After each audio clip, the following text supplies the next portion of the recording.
So welcome back to the COVID countdown. Yay! Yay! And we are talking this morning with Jessica Pluff, who is the owner of X Health Skin Studio. And Jessica, you are a full-time mom. You own a business.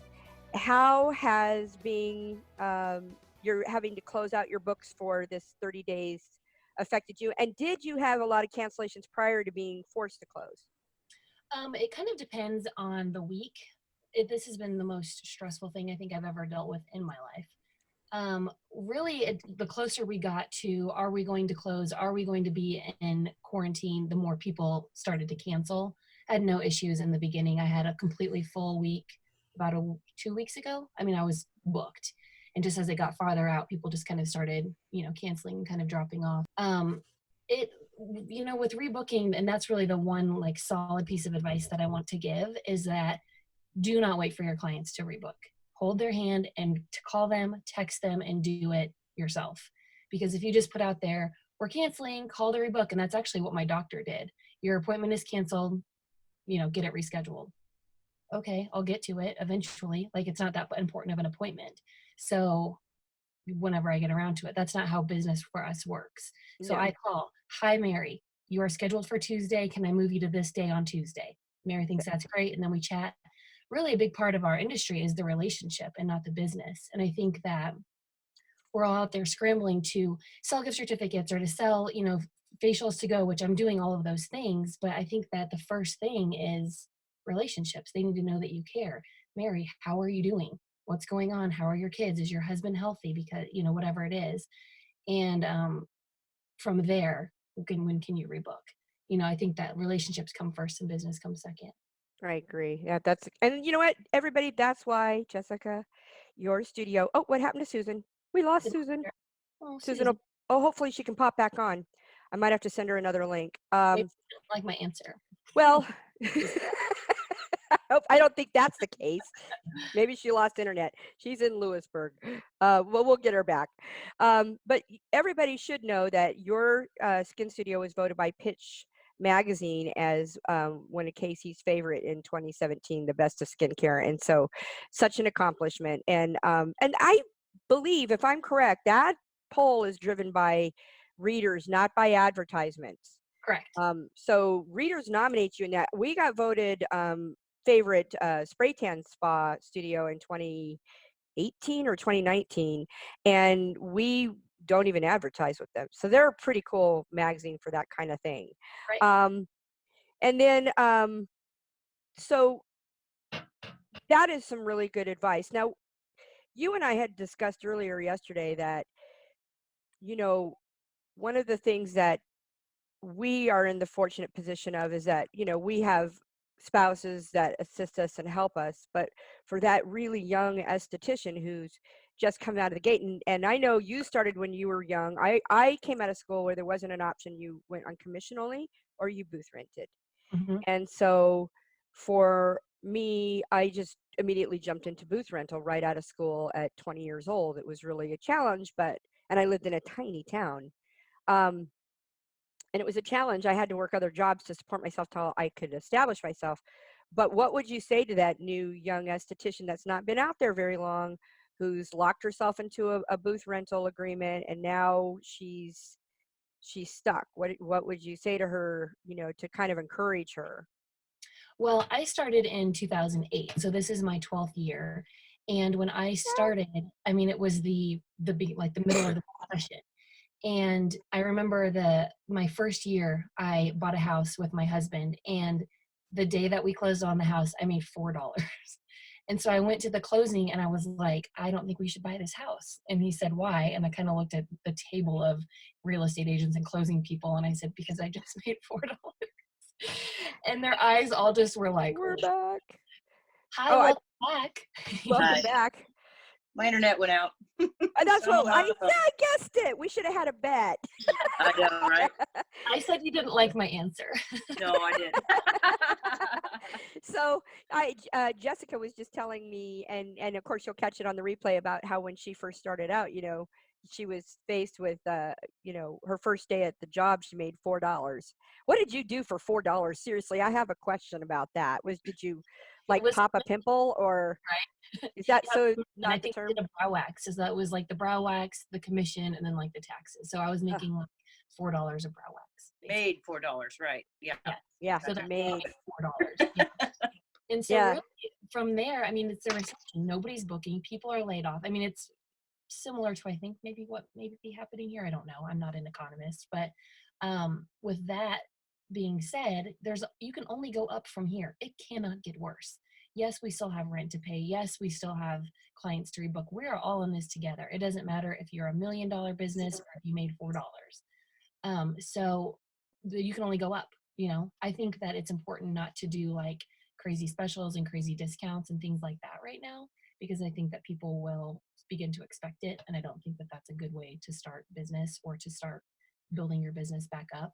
But it just goes back to building that relationship. So people come to us to be cared for, whether even if it's just a brow wax, people long for that connection or that touch or that that communication, that relationship. So I think as long as we're keeping those relationships alive, and that's what I think separates a successful esthetician from one who's maybe quits after a year. It's are you investing emotionally in people? So I think that if you're doing that, the money follows. So take this time and make the calls. I know a lot of estheticians are sending emails, or I text some of my clients who I've had for 12 years, and I know their lives and I know they're busy, so I just send a quick text. But some of them I call, the retired ones I call, or the ones that I know are maybe single and just hanging out at home, because that we are used to seeing 10 or 15 people a day, to Right. hugging people, to talking to people, to that interaction. So I think that people still, they'll remember you calling, they'll remember that, and before they hang up, hey, why don't I get back on your books? Or hey, let me know when you're ready to get back in for your brow wax. I have an opening on Tuesday at 5 or whatever. that's So there's nowhere to go but up. right. Susan, did you have any questions for Jessica? I'm just curious as to what you think about the influx of all of the aesthetic students versus the amount of opportunity there are in the industry. Question. That is a good question. I think that, and I was told in school 12 years ago that it's oversaturated. And I feel like that was, Oh, wow. yeah, discouraging for a lot of students in my class. And I think you just have to find your niche. I mean, I know an esthetician who specializes in, excuse me, like transgender waxing, facials, makeup lessons, that sort of thing. What's your niche? Are you working? I started off, well, maybe my second year part-time. I had 3 part-time jobs doing aesthetics, and one of them was at a country club. And all of those ladies were 70 years old, but then those ladies referred their children, and so Right. like, what's your niche? Because I think if you can find what that is, then that will blossom kind of in itself. And from Mhm. those 70-year-old country club ladies, I have a huge following of clients who were Mhm. their kids, their grandkids, and then that's just kind of like snowballed from there. So that wasn't my niche. My niche was affordable treatments. So, Mhm. and I started out working for an esthetician who her prices were so like scary low, and I knew I didn't want to do that, but I wanted to make it. My business motto is because everyone deserves beautiful skin. So not everybody Great. can afford, $150 facial. Not everybody can afford, Mhm. a brow wax every 3 weeks. So it's like I wanted to make it affordable. So I did student discounts in the beginning. I did industry discounts in the beginning, just to try to like get some practice and then just try to, kind of network and get my name out there. But yeah, so my niche was affordable skincare. And there are still people that are on that, they're on that $60, 30-minute treatment, whatever it is. But then I have people who come in for an hour and a half and they spend $200. So I Right. mean, it's kind of blossomed from there, but that was my foundation. That was where my focus was. That's awesome. I think that's so important too. I think that the expectations are sort of not in line with what is really out there, and it is all about the hustle. I mean, It is. that's great advice. Yeah. Well, that's what I'm saying is I'm still hustling 12 years later. I'm still, Right. like I was saying, Same. I'm working Yeah. over here. That's all I did yesterday was like connect, reschedule, and, holding their hand and making it happen. Mhm. I think too, in terms of if there are students and young estheticians that are out there, and you feel that the market is saturated, I want you to consider this though, that for every esthetician, there's about 25 cosmetologists who are out there working and beating the pavement. Right. And the other thing you need to really consider is everyone has skin. And every person who sits in a cosmetologist chair has skin. If you aren't networking through the salon spa connection and creating um, a relationship with another cosmetologist, someone who's not in your industry, a nail technician, a massage therapist, a spray tanner, a medical esthetician, a nurse, a physician, a real relationship of professionalism where you can have common referral without fear of losing clients. I built so much of my own clientele and still do through colleague relationships, Right. but also I get a lot of referrals from my relationships with cosmetologists.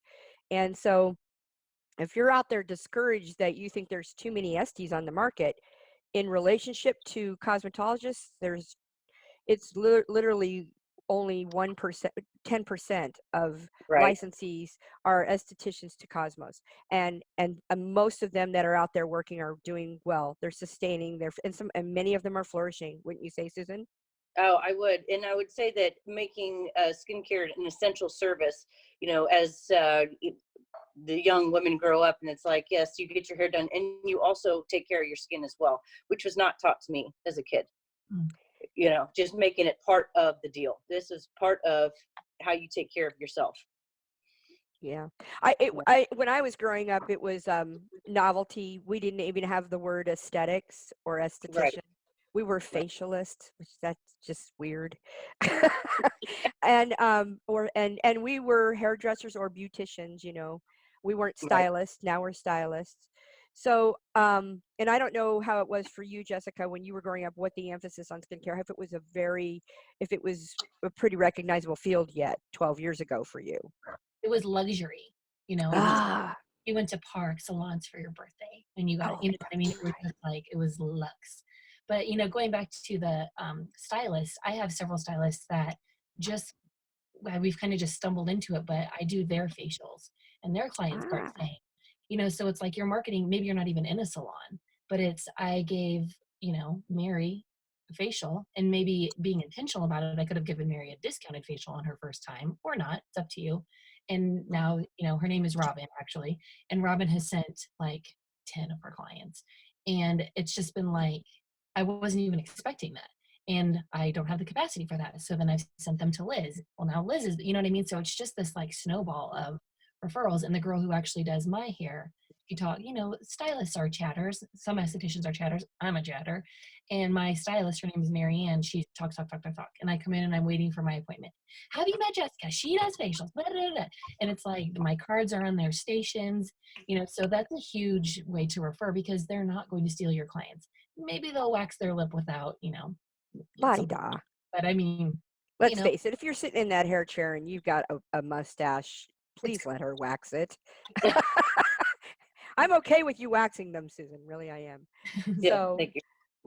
well, I appreciate you taking, this 15 minutes out of your day to kind of check in with us. We are reaching out to, different influencers we feel are great influencers in our industry that are both on the spa side and the salon side. And Susan, did you have any, and ha, you know, I know this was like, you were like, why would you want to talk to me? But, you have, how you really are, when I said the word influencer, one of the things, Jessica, you really did for our industry and recently was you really helped spear getting certain things passed at the state board for our practices like dermaplaning and, you know, along with Nicole Basket Hines and many of us went up to the state board with you to try to get them to see reason why we shouldn't have our scope of practice reduced. And so she's been a real proponent of making sure that our industry gets to work and doesn't have limits on or constraint of our trade by, out of fear from other businesses or other industries that are trying to have a scale back on what our talents and skills are and that we get to work within what we do, which is, beautify the skin. And so you were instrumental in that, very instrumental in that. And so I want to personally thank you for that, because that's been a backbone of my business for a really long time. Mhm. And I know it is for many estheticians. So everybody, if you did not know who Jessica Pluff was before, now you do. Go get a There- treatment from her. Hey, Yeah. All right, Jessica, you have a wonderful day. Susan, do you have Thank you. anything else you want to share with her? no, thank you, Jessica. It was really nice to meet you. I hope to meet you in person someday after the big Q. After the Oh, big, thank you for the yeah. Salon Spa Connection. I think that's a really great resource. Thank you Oh, so it much. is. And speaking that, before you go, Jessica, Susan is doing a fundraiser for those solo stylists and estheticians and everyone that's in the industry that's in dire need. And we're taking donations and all kinds of things. So if you have any SDs that are reaching out to you for advice, I know you mentor a lot of girls in the groups, and you give good advice. And so if you have any of them that are just reaching out to you out of fear, we will have you refer them to it. And Susan, what's the web page or the address they need to go to? You can get it right on our homepage, and so www.salonspaconnection.com. And of course, you can reach it from Facebook and Instagram, and I try to be everywhere. But yeah, it's right there on the homepage, and we really need donors. Whether it's food, gift certificates, baby items, whatever. Some of these licensed professionals are really caught off guard and struggling already. So we would love to connect with people like Hy-Vee and Banks and Evergy. So if you know anybody in Yeah. higher up positions, definitely send them our way. We've got Yeah. about 100 right now signed up to receive some relief. Wow. Are donations and things coming in? They are slowly. They are slowly. Could So, always be faster. Yeah. oh yeah, yep. Yeah. I know. I agree. Yeah. And since we don't know when this is going to end, we know it's going to end for sure. At least for the 30 days, they'll probably come back, and then we'll know what's going to happen after the 30 days. But 30 days is a long time to get out there and try to generate some help for others. If you have anyone to reach out to or that needs us, send us our way. And Absolutely. thank you. Have a wonderful day, Jessica and Susan. Thank you.